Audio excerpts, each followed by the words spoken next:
Hello everyone, this is Mrs. Lindsay. Today we're going to talk about CPCTC and what that means with using congruent triangles. So let's take a look here real quick. So here we have triangle XYZ is congruent to triangle MNO. Is it true that angle Z is congruent to angle O?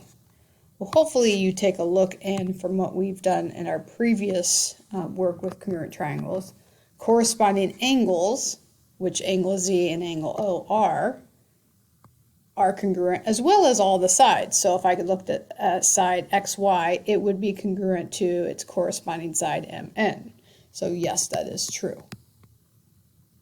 Okay, so now let's take a look at this figure below. What can we prove here? Well, we have our given information. SM is congruent to PO. Angle SMW and angle PMW are congruent. So hopefully you remember from proving triangles congruent, we have reflexive property. MW is congruent to WM. So we can prove that triangle SMW is congruent to triangle PMW. But what else could we do? Well, thinking about what we just talked about up here, we then can get all the corresponding parts to be congruent. So we could then prove also angle P is congruent to angle S. We could also prove that SW is congruent to PW. We can match up all the corresponding parts of these two triangles. Okay? And this is exactly what CPCTC is. Corresponding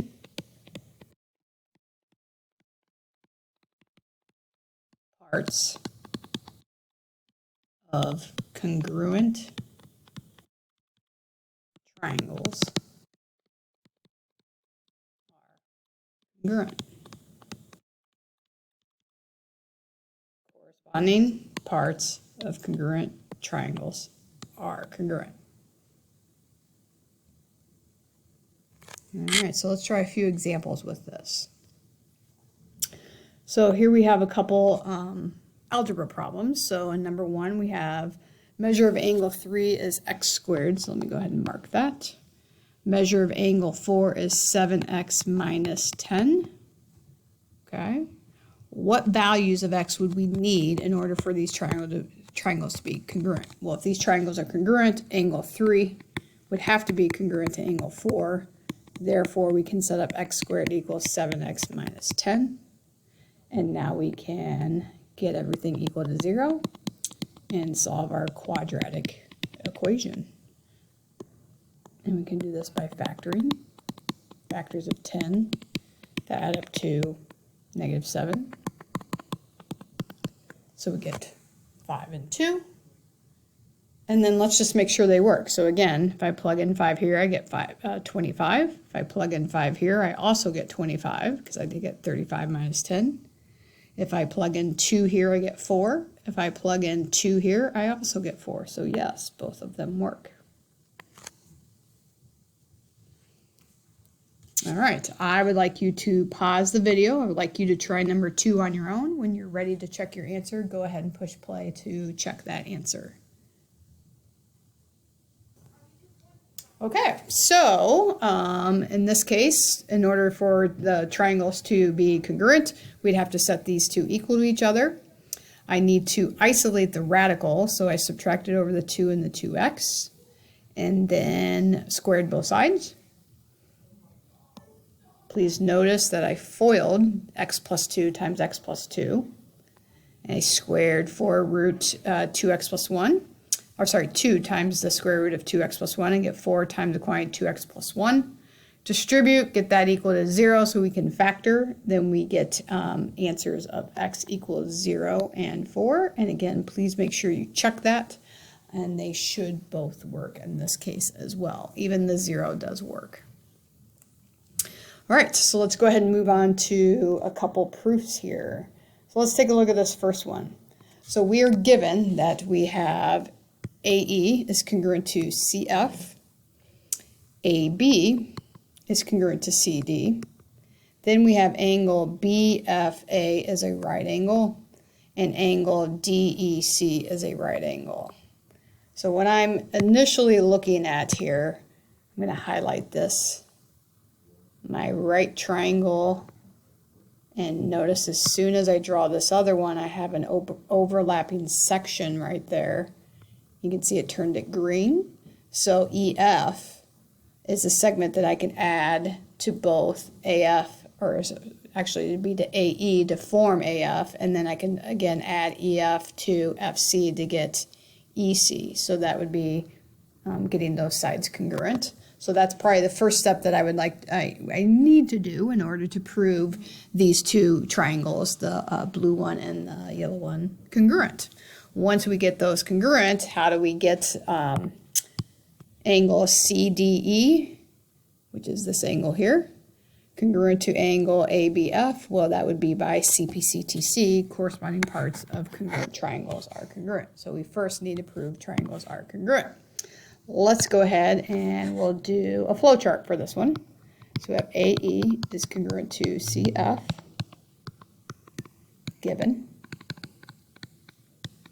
And I'm going to go right into saying EF is congruent to FE by reflexive property. Then I can take those two steps, add those congruent sets of congruent segments together, and get AF is congruent to CE by addition property of same segment.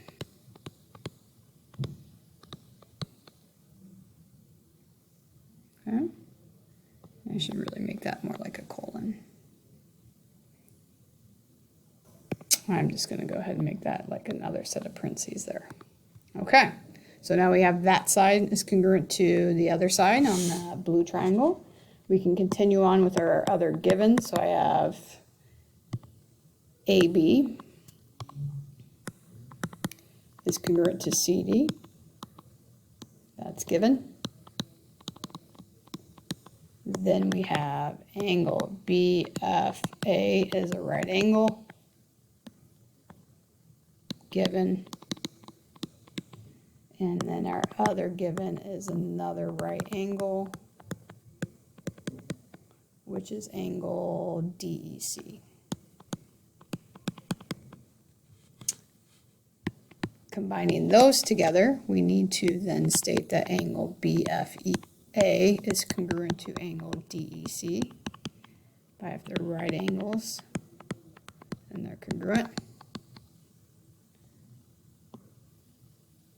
Now we have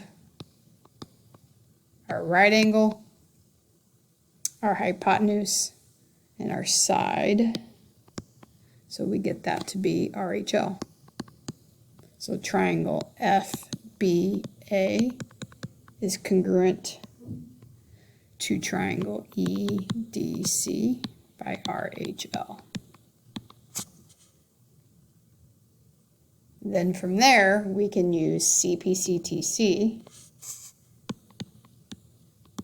to show that CDE, angle CDE, is congruent to angle ABF, CPCTC.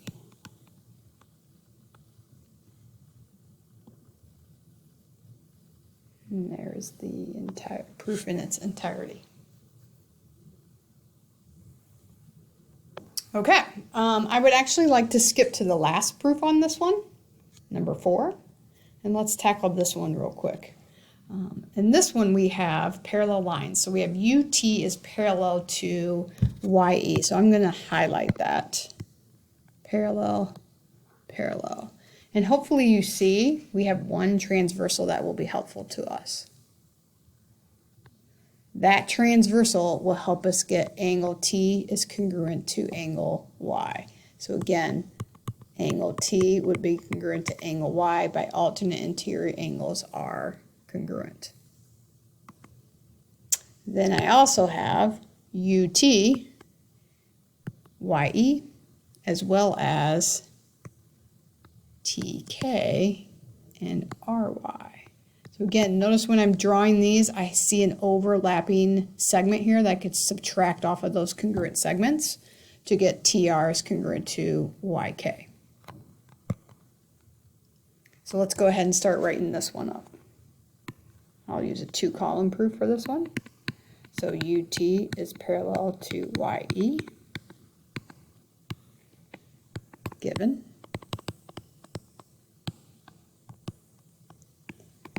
Then I'm going to go right into saying angle T is congruent to angle Y.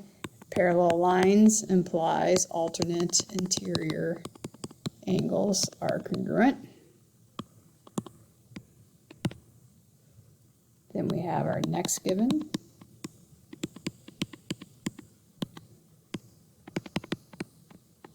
And our last given.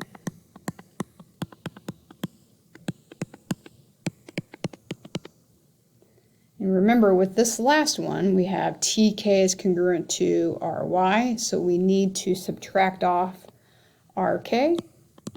So we have RK is congruent to KR, and that is by reflexive property.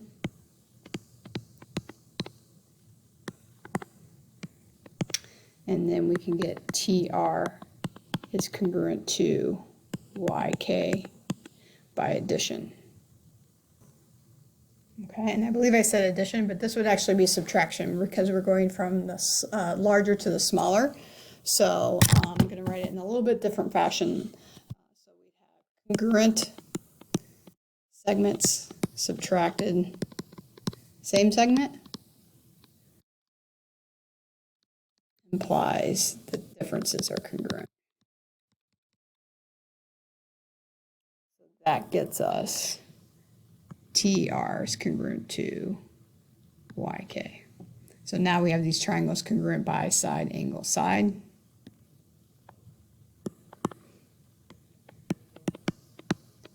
And that is triangle TRU to triangle YKE. And the side is step 4. Angle is step 2. And then the other side is step 6.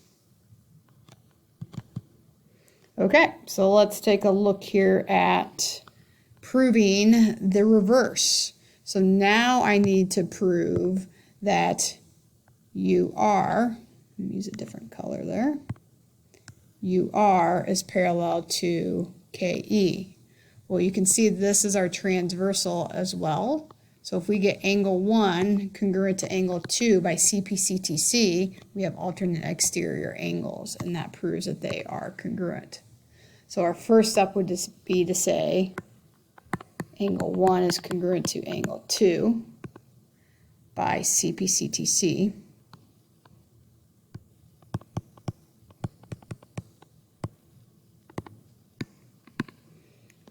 Then we can say UR is parallel to KE by alternate exterior angles are congruent, implies parallel lines.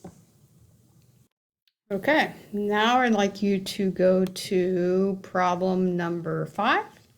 Do this one on your own. I will write it as a flowchart, and once you are done, please push play so you can check your answer.